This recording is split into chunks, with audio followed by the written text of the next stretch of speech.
عمرك قعدت تتقلب على السرير وانت بتراجع نفس الحوار اللي حصل من 5 سنين وقعدت تلوم نفسك عليه، او ألفت فيلم درامي كامل في خيالك لمجرد ان حد ما ردش على رسالتك؟ لو حصل معاك كده فانت مش لوحدك، دي حاجة بتحصل معانا كلنا.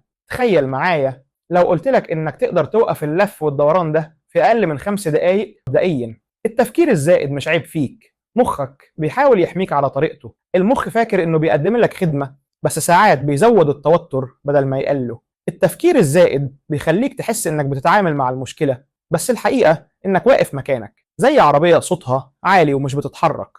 النهاردة هنتعلم مع بعض ازاي نوقف دماغنا دي ونمشي خطوة لقدام. يلا بينا.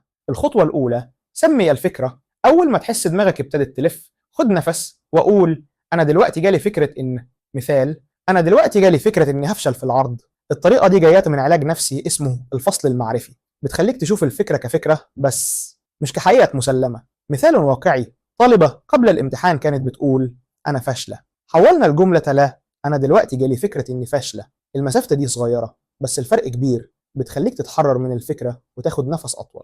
الخطوة الثانية: اكسر الحلقة. التفكير الزائد بيحصل جوه دماغك، علشان توقفه لازم تنزله من دماغك. حرك جسمك بأي طريقة، اعمل 10 نطات، امشي بسرعة، سقف كأنك في ماتش كورة، حرك جسمك كله. الحركة بتكسر اللوب العصبي اللي مسبب لك التفكير الزيادة. علميا الحركة بتزود إفراز الدوبامين والنورابنفرين، وده بيحسن تركيزك ومزاجك. بالمختصر، لما تتحرك بتدي إشارة لمخك إنه يقفل ملف التوتر. الخطوة الثالثة: قاعدة ال5 على 5. اسأل نفسك: اللي بفكر فيه ده هل هيكون مهم بعد 5 أيام، 5 أسابيع، 5 سنين؟ 90% من اللي بنفكر فيه مش هيفرق بعد شوية. الكلمة اللي طلعت منك غلط الناس نسيتها خلاص. الغلطة اللي حصلت في بوست محدش أصلا لاحظها.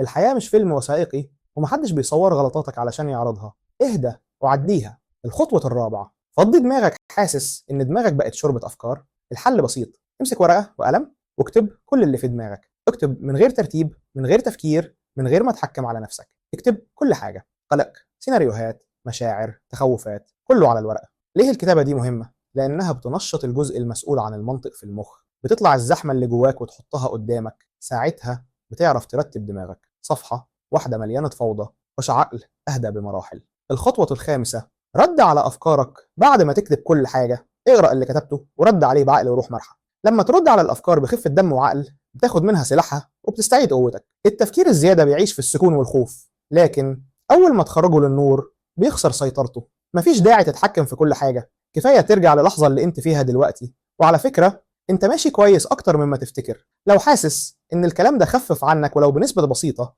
شاركه مع حد تحسه محتاجه. ولو لسه بتفكر تشترك ولا لا، خد القرار واشترك واستعد لحاجات أقوى جاية قريب. كفاية تفكير، يلا نعيش.